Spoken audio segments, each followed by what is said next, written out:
Good morning and welcome to the Death of Field Sales. I'm Justin Rothmarsh. I'm your host this morning, and I'm happy that you've chosen to join me from wherever you are. In case you're wondering, I'm in Los Angeles, Southern California, and I'm sure we have a big contingent from the UK. If you're from the UK, say hi in the chat window. And I'm sure we have people from other places too, from the US no doubt, and probably some early risers even from Australia as well. We have a big following still, well, of course, in Australia. So welcome along. So this morning I want to introduce you to a new way of thinking about the sales function, and then talk to you about how to apply this new way of thinking to a radical design of your sales function, a change that will increase, or has a potential to increase significantly, the performance of your sales function. But before I get started, I want to point out that even though this webinar is provocatively entitled The Death of Field Sales, I'm not going to advocate the elimination of field sales, quite the opposite in fact. What I'm going to argue this morning is that you should stop thinking about sales as essentially an outside endeavor and start thinking about sales as primarily an inside endeavor. So I'm going to argue that you should be bringing sales inside, even though you still maintain perhaps some field-based salespeople. So that'll become clearer as time goes on. So let's roll up our sleeves and get stuck into the webinar. By the way, you can send your YouTube feed to full screen if you wish. Just remember how to bring it back, because you may want to participate with the chat window. Any problems with the audio or visual, let me know, but I'm monitoring it here. It seems fine. If you have problems and everyone else isn't complaining in the chat window, then it's probably you. What you might want to do is just close anything that's consuming bandwidth. Of course, if everyone is complaining, then I will stop and remedy the problem. Okay, so let's get started. Before we talk about improving sales, let me make myself smaller here. Before we talk about improving sales, we should stop to check that there's any reason to pay attention to sales. So my question is sales even broken? Should you all even be in this webinar? Well, the good news for me is, at least, maybe not for you, the good news for me is that when I travel the world and spend time with organizations, as I do, what I find is that organizations complain about the same set of negative effects, the same set of problems, irrespective of what country I'm in and irrespective of what industry I'm consulting with. So here are what the common complaints look like. I mean, you can think for yourself, do we have these problems in our organization? So here's a few of them. Salespeople average just a couple of true sales meetings a week. Salespeople are up to their elbows in customer service. Salespeople over-service some accounts and ignore others. We have friction between sales and other departments. I'm sure none of you have that problem. And salespeople don't prospect enough. So I've been hearing these same complaints for 25 years, for as long as ballistics has been around. In fact, I've been hearing these complaints long before ballistics started. In fact, in my role heading up sales in businesses before ballistics, I lived these problems. So these problems are truly persistent. And if they're persistent, it would lead us to suspect, or it should lead us to suspect, that there's a root cause that is causing them to be persistent. And of course, this is our thesis here. Our thesis at ballistics is that the core problem at the root of all of these issues is that salespeople own their own accounts and operate as autonomous agents. Now, for this statement to be true, for my thesis to be correct, you would have to agree that this root cause, as it's pictured here on the left, contributes either directly or indirectly to the symptoms on the right-hand side. So let's check my logic here. Do we think that salespeople owning accounts and operating autonomously results in them being up to their elbows in customer service? Well, I think it does. The reason for that is when salespeople own accounts and operate autonomously, they take responsibility for the entire customer interface. And this places a lot of demands on salespeople. There are lots of requests for their time, in other words. And if you look at those requests, you could plot those requests on kind of a continuum. At one end, you have requests that are urgent and fairly easy to resolve, and at the other end, you have requests that are not urgent and that require a lot of effort, or you have perhaps demands on the salespeople's time. And what ends up happening is the urgent overpowers the important. And when salespeople operate autonomously, they end up to their elbows in customer service. Now, I think that you can repeat this exercise for yourself, and you can look at these other negative effects. And it's easy to see that either directly or indirectly, salespeople's autonomous mode of operation contributes to all of these negative effects. And the reason why these negative effects have been persisting for a long time, for many, many years, decades perhaps, in the sales environment, is that this underlying root cause has been there for as long as probably sales has been in existence. It's traditional for salespeople to operate autonomously and to own accounts. Now, this used to be the mode of operation, I guess, for pretty much everyone in organizations if you go back far enough in the history of industry, but sales is the only job description or function within industry where we still have people operating with almost complete autonomy. Okay, which raises a question. Why is it that unlike the rest of the organization, salespeople operate, or the sales function consists of individuals who operate autonomously? And I think there are two assumptions that underpin sales. I've written two questionable assumptions on the screen here, but you guys can test this assumption for yourself. Is it correct or is it incorrect? My suggestion is at the minimum it's questionable. So there are two default assumptions that underpin the design of sales. First, that sales is essentially an outside activity. And I think it's probably true that at some point in the past, sales was essentially an outside activity. We'll come back and test that in a minute. The second assumption is that sales is an individual pursuit as opposed to a team pursuit. So I think it's fair to say, for as long as these two assumptions are correct, that sales is essentially an outside activity and that sales is essentially an individual pursuit, it probably makes sense for sales to operate autonomously and for salespeople to operate autonomously and for salespeople to own accounts. But let's stop and question these assumptions. Are they still true? My suggestion is that they're not. I don't believe that sales has essentially been an outside activity for a long time, and the reason for that is quite simple, and that is that most customers would rather engage with a salesperson in their home or place of work as only a last resort.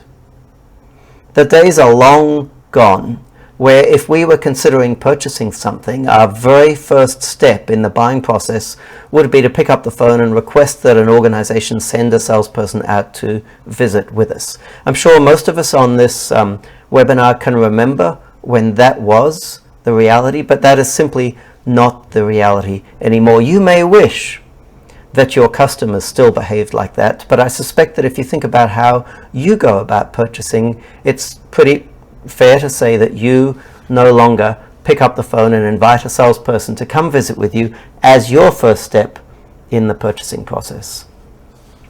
What about sales as an individual pursuit? It used to be, didn't it? And the reason it used to be is sales used to be a lot simpler than it is today. I'm reminded of that movie about the chap and his young son, and he fills the back of his car, Pursuit of Happiness, I think it's called, or something like that. He fills the back of his car with medical devices and travels around in the world. It travels around in his car trying to sell them from, hospital to hospital or clinic to clinic. Sales used to be like that. Manufacturers would produce a ton of stuff, load it into an inventory, and salespeople would come and draw from that inventory, put it in the back of their cars and travel around. But nowadays, that's not the default configuration for organizations. Nowadays, most of our businesses make to order, or configure to order perhaps. And increasingly, more and more businesses actually engineer to order. which means at the point at which the salesperson starts the selling conversation, or the customer starts the buying conversation to be more correct, that which you are ultimately going to deliver, if you're successful, has not even been manufactured yet, or in some cases not even conceptualized yet. And if that's the case, it's simply impossible for sales people to view sales as an individual pursuit. In order for them to sell effectively, they must integrate tightly with the rest of the organization. So, because it's my belief that these two assumptions are not in fact questionable, they're actually wrong, I'm going to suggest that for the rest of this webinar, we entertain two new assumptions. So we replace these assumptions with updated versions. And in fact, what we're going to do for pretty much the rest of this webinar is to perform a thought experiment where we assume that these two new assumptions I'm about to introduce you to are true, and investigate to determine what the sales function would end up looking like if we built it based upon these two new assumptions. So these two new assumptions are, number one, that sales is primarily an inside function. So to be clear, I'm arguing this morning that the days where sales was essentially an outside function are behind us, and today sales is primarily an inside function. I'm not saying that we don't have salespeople or shouldn't have field salespeople. We should.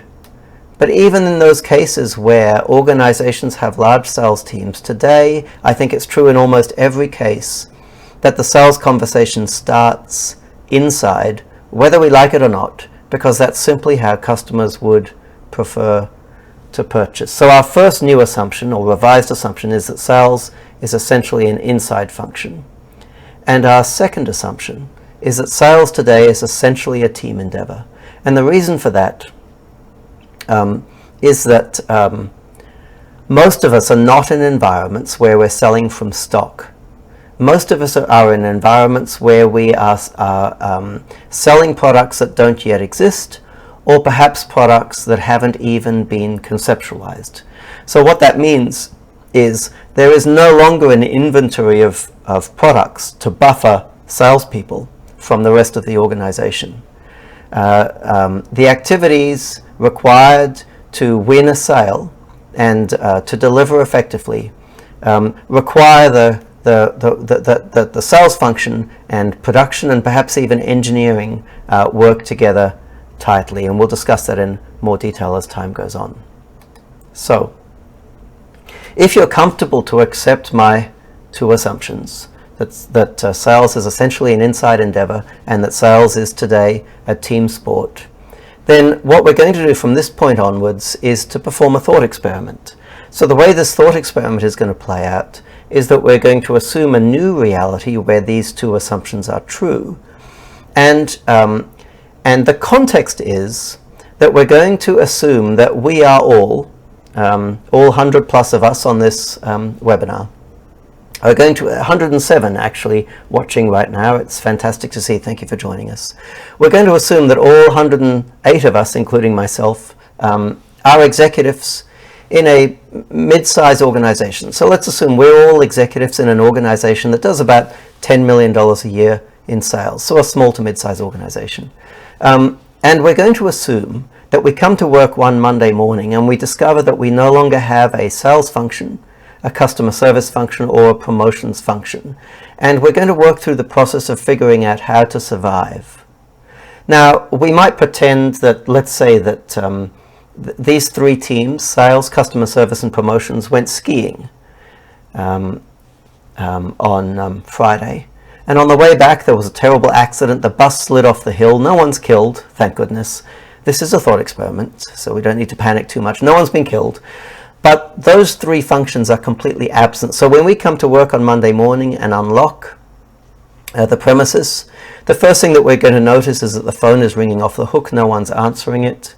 And then when we investigate to find the cause of the problem, we're going to discover that we don't have anyone left in sales, customer service, or promotions. And what we're going to do for the balance of this thought experiment is figure out what exactly it is that we're going to do. So, let the experiment begin. We come to work on Monday morning, and obviously we're missing a bunch of people. And we need to replace some of those people. And of course, when it comes to replacing those people, what we're going to be cognizant of is that the phone is ringing and no one's answering it.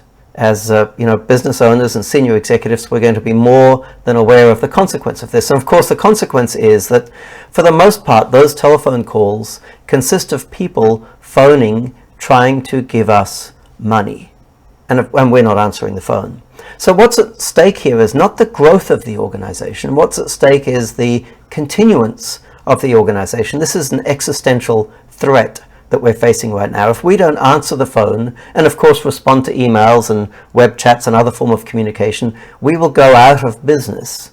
Because if our business is like most, probably some 70 or 80% of revenue involves those conversations, whether by telephone or by email, that we are not participating in currently.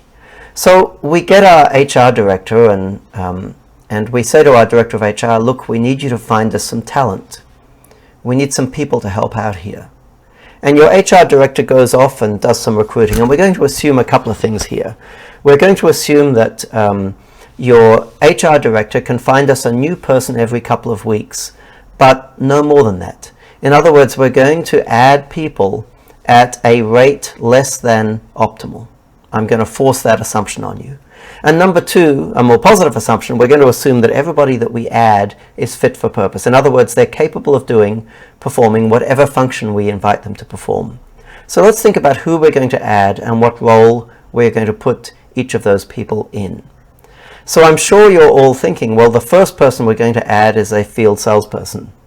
You're not thinking that, right? Are you? The first person we're going to add is obviously not a field salesperson.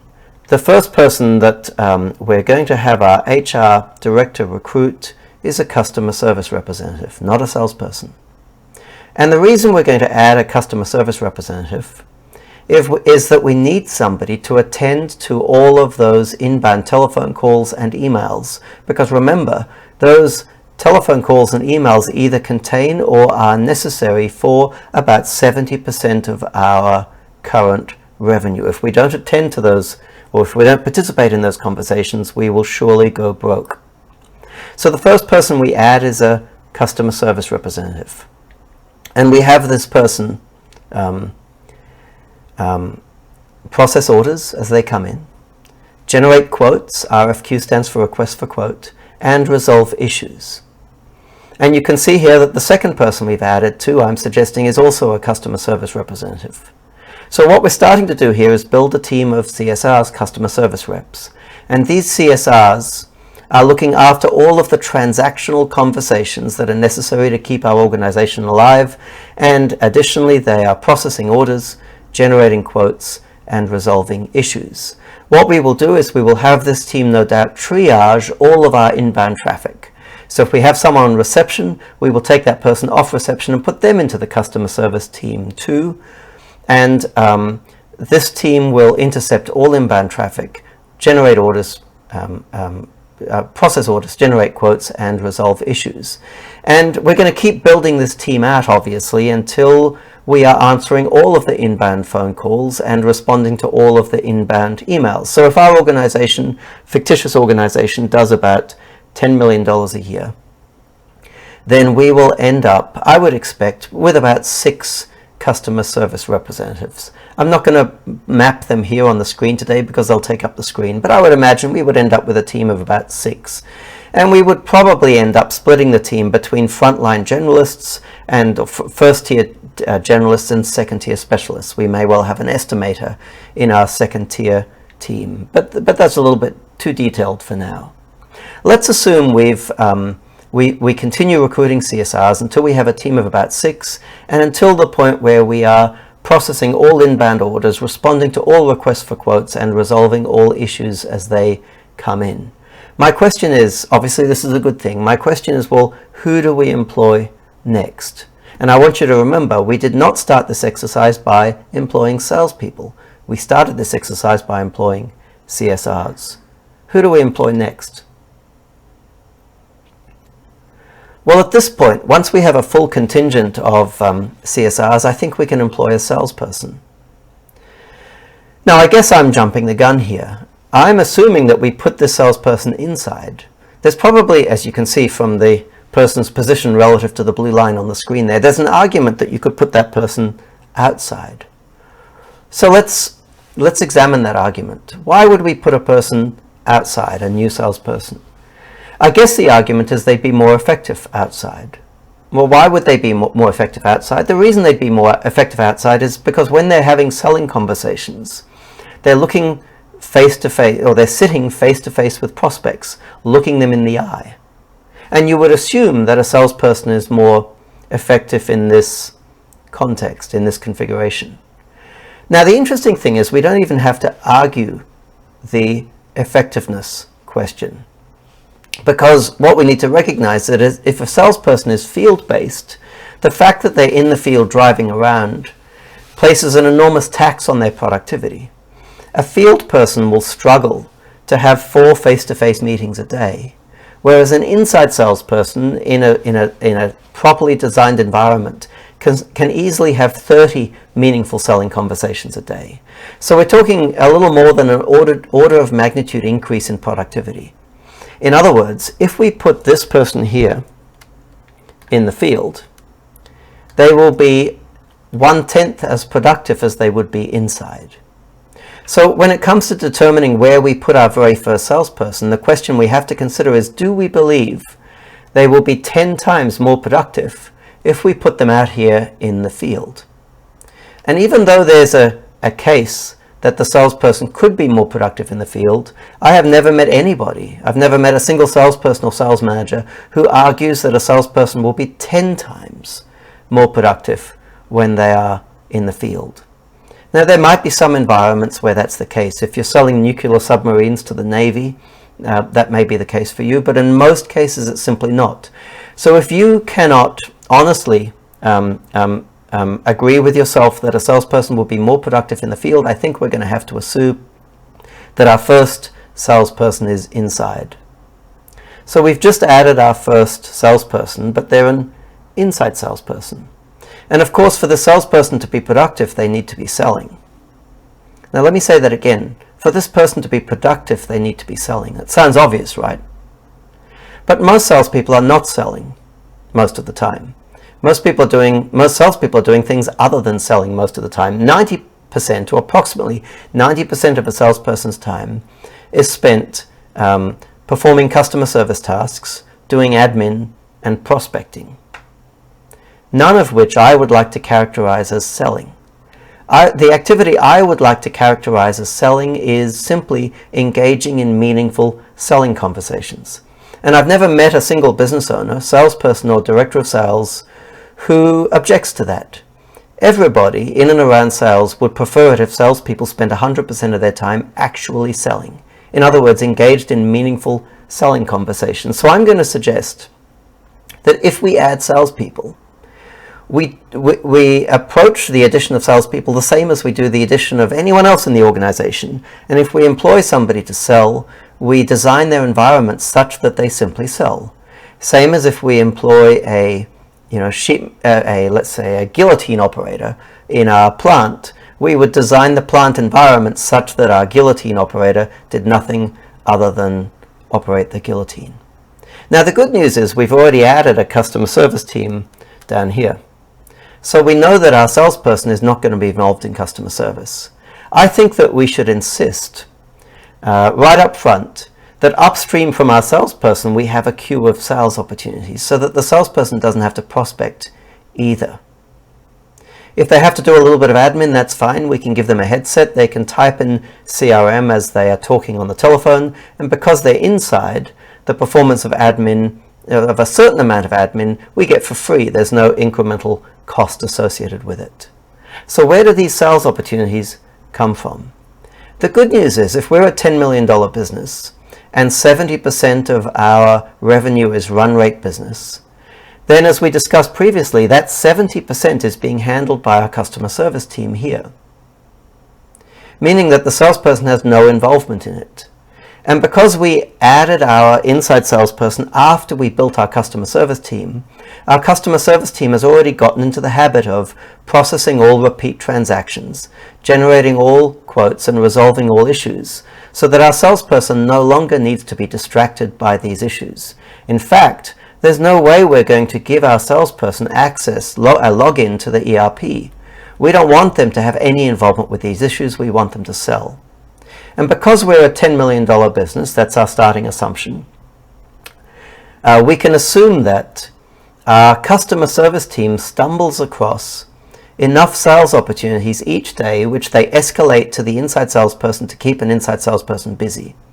So in this configuration, we have a team of customer service reps who triage all inbound traffic, process whatever transactions they possibly can, and escalate to our inside salesperson only what they cannot process themselves. And with a $10 million business, we are going to end up with an inside salesperson whose queue of sales opportunities is self-replenishing.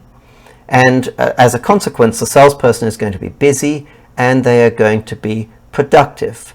They're going to perform nothing other than meaningful selling conversations, and we can assume that they will perform 20 or 30 of them a day. So it's easy to see how this person's going to be productive. So who do we add next? Well, if one person's productive, let's add a second. And the problem with adding a second, I think you can see already, is that for the second salesperson to be as productive as first, the second person needs a queue of sales opportunities too. The problem here is that queue will not be self-replenishing. I think we could rely on, in a business of $10 million, 6 CSRs escalating enough opportunities each day to keep one person busy. Let's say a typical salesperson will consume about 10 opportunities a day. They'll have about 30 calls a day and close 10 opportunities each day. Close means win or lose. However, when we add a second salesperson, we now need to think about how are we going to replenish that second salesperson's queue of opportunities. And at this point, we can't go on and add any more inside salespeople until we add a different type of person. So what we need is a promotions function upstream from sales.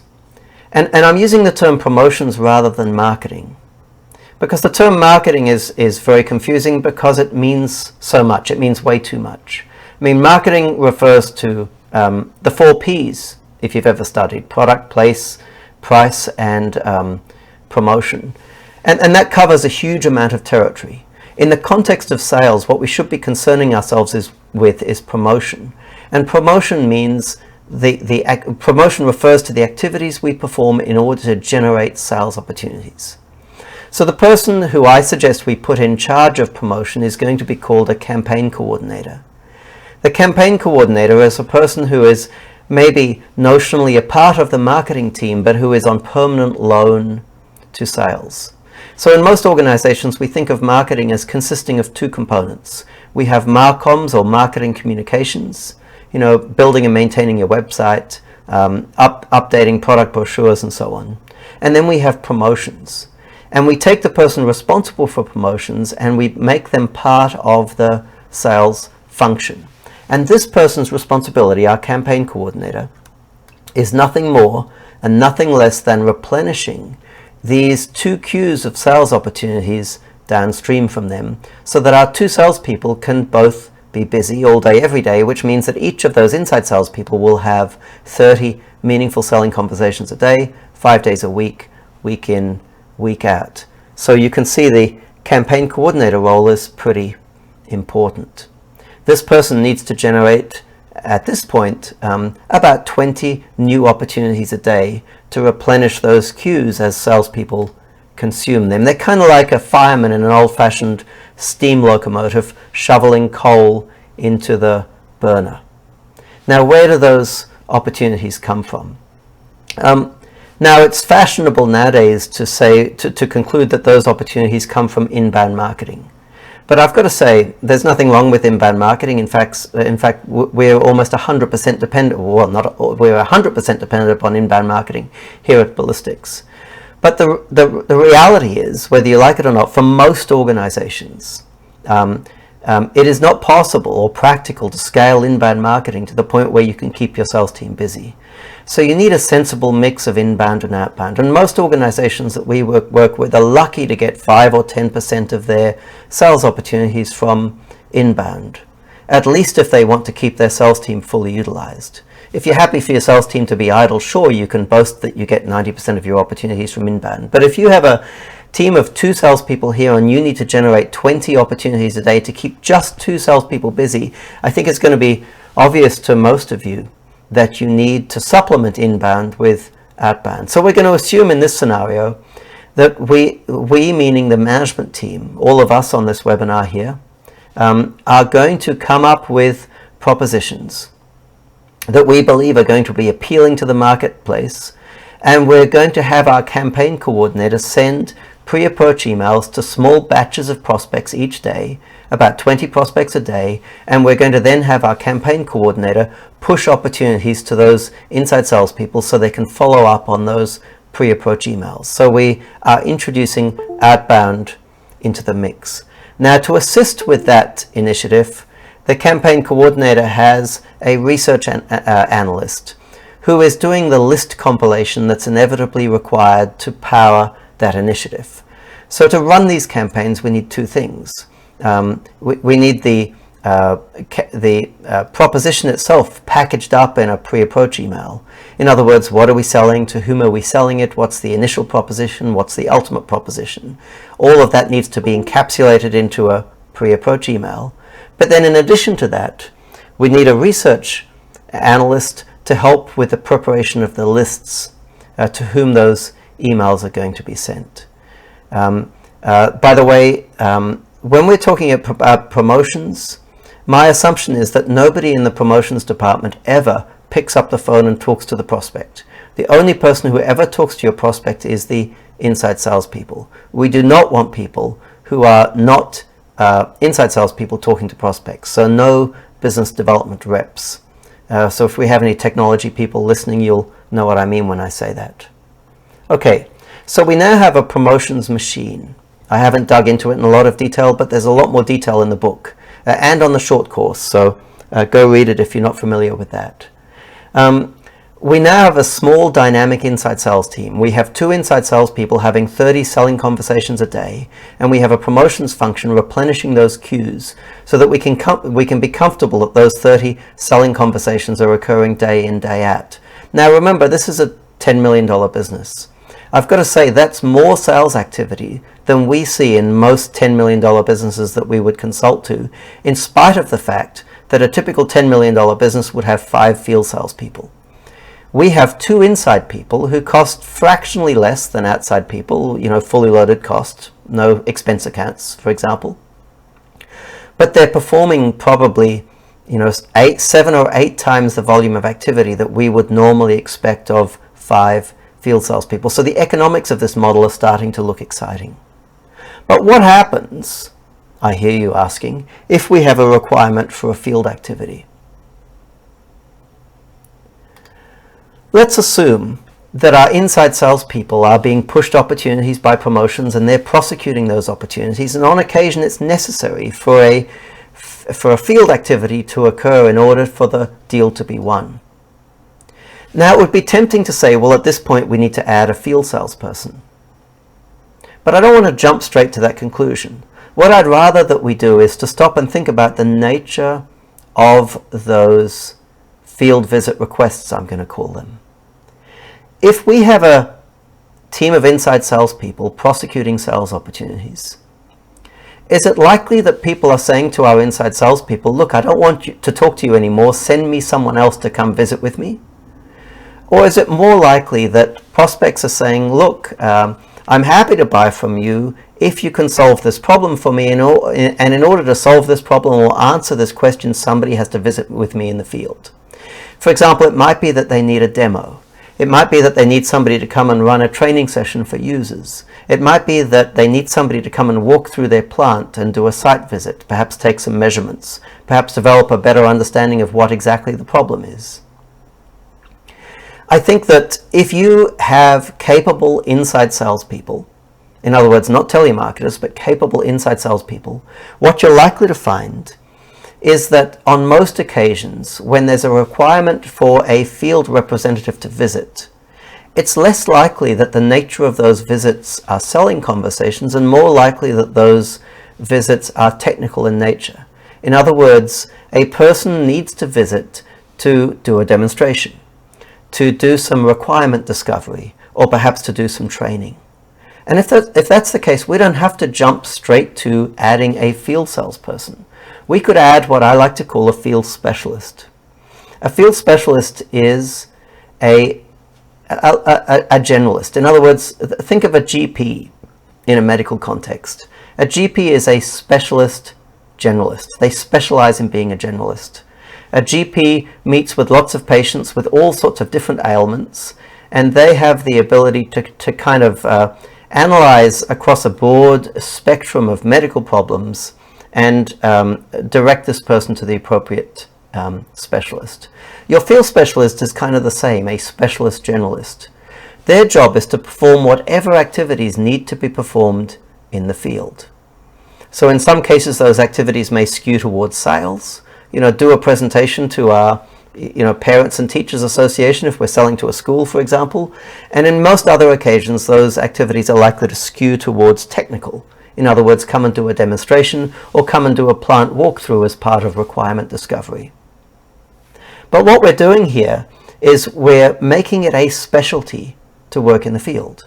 So if we add a field specialist, the assumption is that this person spends 100% of their time in the field. They simply run around performing one field visit or exercising one field visit request after another in support of the inside sales team. So the inside sales team in this model retain ownership of their sales opportunities. They simply push discrete field visit requests to a field specialist, and the field specialist performs the activity, whatever it is, reports back to the inside salesperson, and the inside salesperson is still responsible for pursuing that opportunity and ultimately for winning it.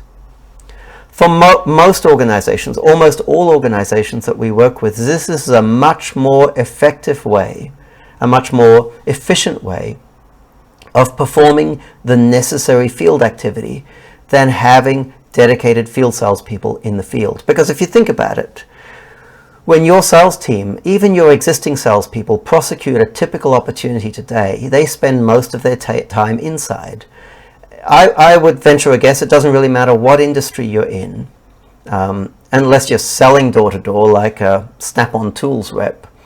Regardless of what industry you're in, your field salespeople actually spend most of their time inside and only venture out occasionally. The problem is, if your field salespeople view themselves as field salespeople, when they're inside, they are hideously unproductive compared to proper inside salespeople. So we're flipping things here.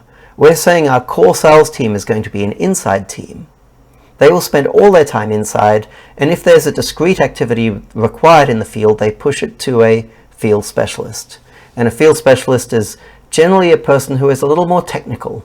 They have both sales and technical skills, but they skew technical because that's the nature of the tasks that tend to get pushed to them. Okay. So to scale this model, it's easy to see what we would do moving forward. We would simply add more inside salespeople as required. And as those inside salespeople start to generate more RFQs and more orders, of course, you're going to have to grow your inside sales team. Once you have your core promotions team, you're not going to have to add anyone to that team in the indefinite future because all of the work that they do is with batches of prospects. It takes the same amount of work to process a batch of 50 prospects as it does to process a batch of 500.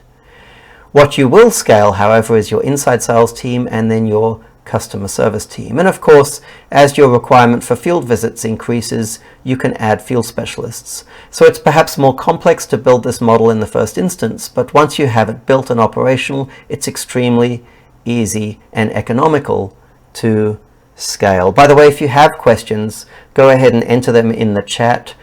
I'll either resolve them as we go, answer them as we go, or I will loop back at the end in question time and answer them for you then. Okay, so HR comes to us. We've been busy here, of course. HR comes, I hope this is valuable, let me know in the chat. HR comes to us in about a week or so's time and says, look, I found another candidate for you. So we have a meeting and we think to ourselves, where are we going to put this candidate? If we added one more person, not an increment to our existing team, but a brand new function, I would suggest that our new person might be what we could call a BDM, Business Development Manager, or an enterprise salesperson. So this is a person who pursues enterprise opportunities. So by enterprise opportunities, I mean opportunities associated with major opportunities or complex, major purchases or complex buying environments. I talked before about selling nuclear submarines to generals. That's definitely an enterprise opportunity. And enterprise opportunities and normal transactional sales opportunities are quite different in nature. When it comes to enterprise opportunities, it often is necessary or beneficial to have a salesperson visiting with buyers face to face. And the reason for that is oftentimes when we're dealing with enterprise opportunities, customers are making a purchase they haven't made before. And as a consequence, they don't have a procedure for making such a purchase. Now, rather than nuclear submarines, let me give you an example closer to home. Let's assume that our little business is a buy-sell business. We buy components, let's say, in a production environment, and we resell them to customers. And in an environment like that, it's reasonable to assume that 90+% of our transactions could be managed by an inside sales team. But let's say we decide, and I wish more of our clients would decide this, let's say we decide to go and propose vendor-managed inventory to our customers. So VMI is where you maintain an inventory of products on your customer's premise, and you own and take responsibility for the management of that inventory. Now, VMI is an enterprise proposition, even though in this case VMI is a wrapper around simple transactions. So we've added a level of abstraction here, and if we're talking to an organization about vendor managed inventory, we're probably having a conversation at the head of production, head of finance, and senior executive level of the organization, and it's definitely an enterprise opportunity. So in this case, what we've done is we've added a specialist enterprise salesperson. Now, enterprise salespeople are rare, they're hard to find, and they're expensive. So where we might pay $100,000 a year for a good inside salesperson, depending on where you are, I'm thinking maybe Los Angeles, maybe $150 in San Francisco, but if you're in the middle of the country or somewhere else in the UK or in the middle of the US, maybe you would pay $75,000 a year for a good inside salesperson, about the same as what you'd pay for a general field salesperson. Then where a BDM's concerned, you'd probably pay close to double for a true enterprise salesperson. Okay. Now, an organization that does $10 million in sales probably couldn't justify having a full-time business development manager. My rule of thumb is one for every 30 million in sales. So our trick is, if we're working with small organizations, if the organization is doing less than $10 million or less than $30 million in sales, our preference would be to get the senior executive, an executive assistant, and have the owner or senior executive out there in the field playing the role of BDM. So please don't assume that just because I put a little person on the screen here that you have to go and employ such a person. So we have a BDM out there in the field, let's assume. The smart thing to do is to partner that BDM up with what we call a BDC. And a BDC is essentially an executive assistant for a salesperson. If you've been following along with us over the years, this is where Ballistic started, 20 plus years ago, with the idea that we partner field-based salespeople with inside-based business development coordinators, or sales coordinators as we used to call them. And our experience is in those cases where it truly is justifiable to have a field-based BDM, if you partner that person with a BDC, you can multiply their productivity. The obvious consequence of doing this is the BDM can spend 100% of their time in the field, because all of the inside activities are performed by the inside activities are being performed by their business development coordinator. If you're doing less than $30 million a year in sales, obviously we have your chief executive playing this role part-time, and we have your chief executive assistant playing the BDC role. Now, this is what we would call the enterprise sales function. And you can see here from this diagram that these enterprise opportunities are being escalated to enterprise sales from your core sales team. So basically, any opportunity so all opportunities are fed initially to your inside sales team. Inside sales prosecutes every opportunity they can. On the rare occasion that they stumble across a true enterprise opportunity, they will choose, or may be directed by their supervisor to escalate that opportunity to the enterprise sales team, which means it now sits in the business development coordinator's queue, and the BDC and the BDM work together to prosecute that opportunity. You could think about a BDC and a BDM together, if you were able to merge them together, equaling an inside salesperson. It's just that we've split the tasks in two, and we've had the inside person performing the inside tasks and the outside person performing the outside tasks. So we've raced through that, but what I've introduced you to here is what we call our standard model. When we go into most organizations, we end up building some variation on this. In many cases, we don't build the enterprise piece. But in pretty much every case when we go into organizations, we start off with the inside sales team. And the process that I've walked you through here is what I call the inside-out approach to sales. We're starting with the assumption that sales is essentially an inside endeavor, which was the first new assumption that we initiated this thought experiment with. And of course, the second assumption was sales is a team sport, and I think it's clear here for you to see that sales is in fact a team sport now in this endeavor. And by stealth, perhaps, I've introduced you to, or introduced this sales function to division of labor, which of course is an important concept. So this is the first part of the webinar. We do have a brief commercial break now, and when we return from the commercial break, what I want to do is walk through with you the implications of applying this model to reality. I have some standard questions that people ask, and I'm also going to work through the 5 or 6 questions that I'm seeing here in the chat window. But before I do that, there's a brief commercial break, an opportunity to save some money. So obviously the number of people in this webinar, I think we had almost 600. We had 573 people register for these 2 webinars. So it's exciting to see so many people. It's the biggest webinar we've ever had. It's very gratifying. Of course, from 600 registrations, we won't have 600 people attend, but I would expect of the 600 registrations, about half of those people will actually attend the webinar, in case you're wondering, which is very exciting. The biggest we've had here at Ballistics.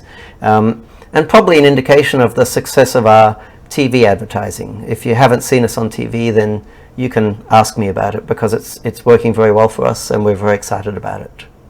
So the big question that we have when we talk to organizations after executives have read the book is how can we help? And my first answer is always, well, are you sure we need to? Because in many cases, organizations can read the book, and after reading the book, watch the free online short course and actually implement this themselves. And if you follow along with the case studies, the videos that I paste regularly to my blog, salesprocessengineering.net, you'll see that I'm regularly posting video interviews with organizations that have implemented SPE by themselves, because I want to make it clear that you don't need us to work with you. But so, some organizations want that anyway, either because they're big and they can afford it, or because they're small and management is heavily loaded with business as usual, and they're concerned that unless they have someone guiding them, then the changes of this magnitude are not going to make themselves. So how can we help? Well, when we engage with organizations, there are typically two big questions that need to be answered. The first is, well, what's the ideal model for your organization? And I think, oftentimes, people need to read the book a couple of times before they really develop an understanding of what the ideal model should look like.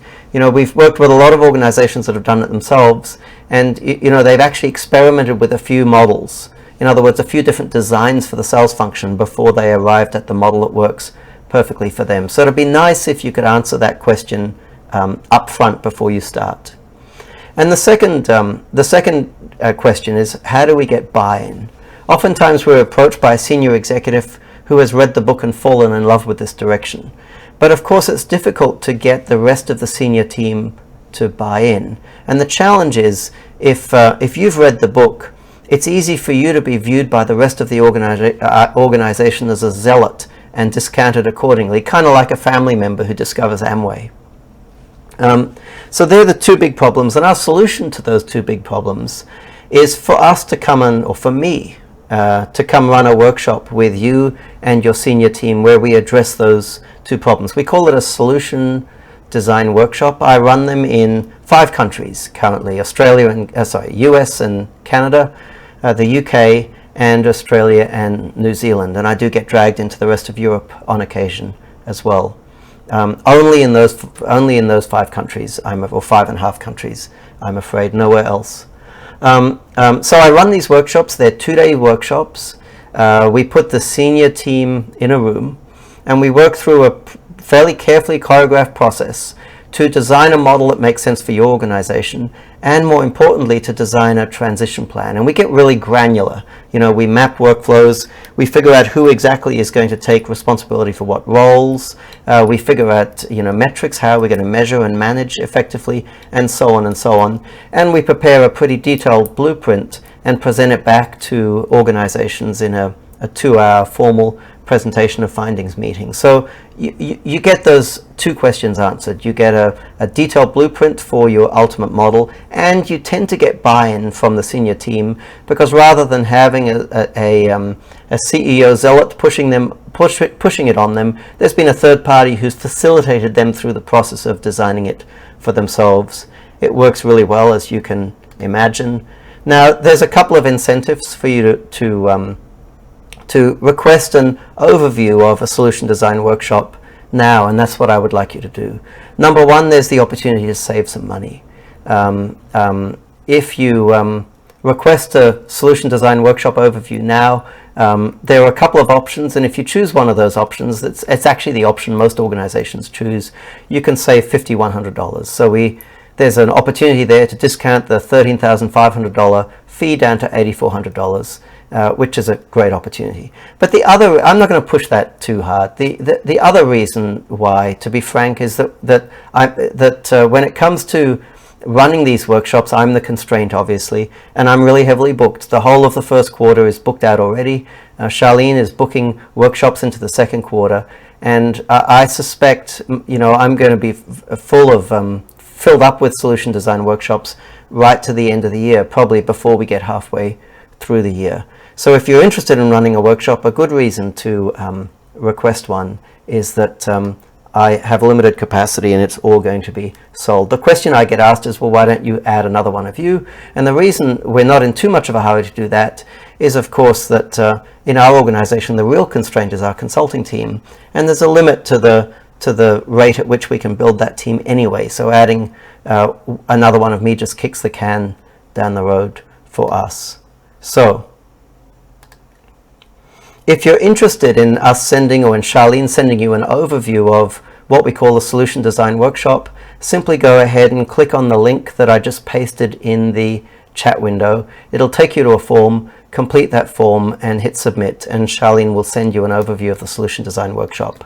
You may have to come off of full screen view. You don't have to fill in the form right now. You can just leave the form in the background and fill it in when we finish. But fill that in. Charlene will send you a solution design workshop, and if you're interested, you can get it booked in before my capacity runs out completely.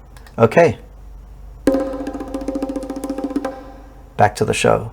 What I'd like to do now is spend a little bit of time remaining I'd like to spend the time that we have remaining answering your questions, and I'll do that quickly, and then I've got some common questions here which I'll try and answer as well, because these are the questions that I get asked over and over again. So some of these questions I've answered already. I'm not going to answer them again. Let me just how many inside salespeople can a campaign coordinator manage? It's almost indefinite, Donnie, because of the fact that, you know, everything that a campaign coordinator does is batch based. You know, if you're pushing opportunities to salespeople, you're pushing them in batches, 10 per person per day. You know, provided your CRM allows you to batch generate sales opportunities, which is a whole different discussion. You know, it doesn't really matter the batch size or how many batches are. It takes about the same amount of time. So the promotions machine, if you like, is very, very scalable. Do the inside salespeople work only on the 30% non-run rate business? Yes, that's absolutely the case. Good pickup, Jarrett. All of the 70% run rate business is going to customer service. If somebody's ringing you saying, I want to purchase something, it's not a sales opportunity. It's an order to be processed. It's analogous to a customer walking up to the cash register in a retail environment. You know, in a retail environment, you don't need salespeople behind the cash register. You just simply need a cash register operator, somebody who can operate it fast and effectively, and who's friendly, and who can answer the kind of questions that get asked at checkout. You want your salespeople on the floor talking to people who aren't currently holding an item, carrying it towards the cash register. So absolutely, we want customer service to look after all of the run rate business, so that sales can focus exclusively on winning new accounts and selling new categories to existing accounts. That's all we want salespeople to do. Becky Smith, hey Becky. Becky asks, if you do more promotions, not just contact bigger numbers of prospects, don't you add to the promotions team? Generally not, because of the fact that in most cases we have the whole inside sales team pursuing the same campaigns. And I'll touch on this because this is a really important point. A lot of people don't think about it. In the traditional configuration of sales, where salespeople are account-centric, in other words, where salespeople own accounts, you could walk into a sales team and different salespeople are doing different things, because salespeople's activities is determined either by what customers want or by their perception of what customers want. However, in the environment that I'm suggesting you build, you have the ability to adopt a campaign-centric approach to sales. And what that means is you decide that for the next 2 weeks, all of us, the whole sales team, is having a blitz on a particular offer for a particular market segment. So our preference is to batch together campaigns so that the whole sales team is selling, you know, HR software to steakhouse operators, to use a silly example, for 2 weeks nationwide. And then after that campaign, we move on to another campaign. And the benefits of that are pretty obvious. You end up with a lot more excitement in the team. You end up with a team that's a lot easier to supervise. And you end up with team members learning from each other, comparing notes, and so on. So it's a point that most people miss, but there's a huge opportunity there for improvement. So Doug says, my definition of enterprise is an organization of more than 250 employees and a C-suite of executives. So here's the thing. I think that those kind of definitions are fine, but I think a better definition is to think about the purchasing decision from the customer's perspective. There are certain and this is contextual. There are certain decisions that customers have to make where it's impossible for them to make a decision objectively. In other words, if you are being sued and you need to choose a Queen's Counsel in Australia or the UK, or if you're in the States, if you have to choose a litigating attorney, a courtroom specialist, I'm not sure what they're called here, and you haven't had to work with such a person before, it's impossible for you to make an objective decision. I mean, you can ask the opinions of other people, but if you're not a lawyer, if you hadn't had experience in the courtroom, it's not just difficult, it's impossible for you to make a decision objectively. So it's when customers find themselves in a position where they cannot make objective purchasing decisions, that's when it's more likely that they want to meet with someone face to face, simply because they're likely to use their relationship with that individual as a proxy for an objective purchasing decision. So think of enterprise buying environments rather than enterprise companies, for example. If you're a large organization and you're purchasing the services of a barrister or a Queen's Counsel or a litigating attorney, and you do it over and over again, it's probably a transactional purchase for you, not an enterprise purchase. So it's absolutely contextual. Does the BDM proactively approach potential prospects? No, Jarrett. In the model that I described, the enterprise opportunities are being escalated to the enterprise team by the inside sales team. I would encourage you not to get ahead of yourself here. Only build the enterprise team in response to a demand for it. Don't go out and build an enterprise team before you have enough opportunities to keep it busy, because then you'll end up with the tail wagging the dog. You'll find that your attempts to generate those difficult enterprise opportunities end up distracting you from the simpler, easier from exploiting those simpler, easier transactional opportunities. So we're almost out of time. If you have another question, enter it in the chat there. Let me tackle one or two of these questions here. The first one, and then we'll finish. What happens to a salesperson's commission? Anyone interested in hearing about that? Can anyone guess what happens to a salesperson's commission? Donnie asks, can we watch this again? Yeah, I'm going to send a replay link to this webinar to all of you after this webinar. What happens to a salesperson's commissions? It's an interesting question. And rather than simply asking it, I want you to think what the answer is. And let me set the scene here. If you read about the history of industry, you'll discover that there was a point in time where most people in production environments got paid on a piece rate. In other words, what would happen is the production work would be farmed out to individuals who would be paid per seam sewn, for example, in the case of the manufacture of clothing. But if you walk into a modern production environment today, you no longer find piece rate pay. And what I want you to think about is, why do we not find piece rate pay in a production environment? Or to put it another way, what would happen if you went into a production environment, a typical manufacturing plant? This could be a project environment too, but it's easier for us to conceptualize manufacturing plants. Let's imagine you went into a manufacturing plant and we said to your scheduler, your shop floor scheduler, look, instead of designing a schedule for the team, why don't we pay them commissions? Why don't we pay all of these workers on a piece rate, and then they can pursue their own local optima. Each person can work as fast as possible. Imagine the chaos that would cause.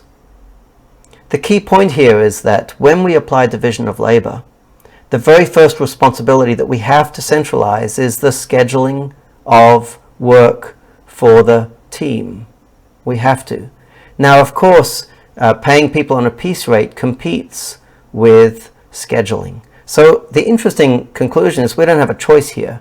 This isn't preferential. For me, it's a red flag. If an organization wants to work with us and the senior executive says, look, we still intend to continue to pay commissions, then my answer will be, well, we don't intend to work with you then, because I understand that if somebody wants to do that, they don't understand what they're trying to do here, and of course there's no hope at all that it's going to be successful. You cannot apply division of labor without centralizing scheduling, and you cannot centralize scheduling without eliminating piece rate pay, because if you do, what ends up happening is the pay scheme competes with the directives issued by your scheduler, and of course we all know which will win. So interesting practically, but also interesting philosophically, because it indicates, I think, what a fundamental change it is that we're discussing here. And remember, the essence of the change was moving from thinking about sales as essentially a field activity to thinking about sales as essentially an inside activity. I hope this has been valuable for you. If you haven't requested an overview of the Solution Design Workshop, I'll paste the link in the chat window again. I'll hang around here in the chat and answer a couple more questions for a little bit. Let me know whether this was worth your while, or let me know if you can think of any improvements to make future ones better. Thank you so much for attending. See you at another webinar at some point in the future. All the best.